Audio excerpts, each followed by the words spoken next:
धर्म पंथ जात एक जाणतो मराठी साऱ्या जगात माय मानतो मराठी साऱ्या जगात माय मानतो मराठी.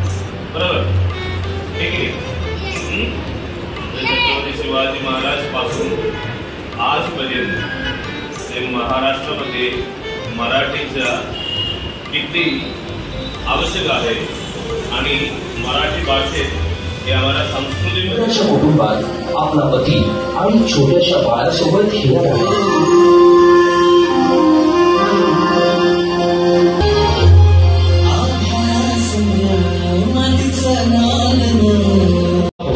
संध्याकाळी झाली आणि घराचे दरवाजे बंद झाले. तुमच्या पुढे हात जोडते बदल पसरते पाया पडते मला सोडा विनंती करते दरवाजा उघडा. नाही होईल मला तुझ्या असलं धाडस करू नये सागर शिवाना मुस्लिमानी किल्ले लय असं कळलं. अहो काल रातच्याला गडावर अडकली गवळण आज गडा कुठेच दिसना. काल गडावर असली हिरा गवळण खाली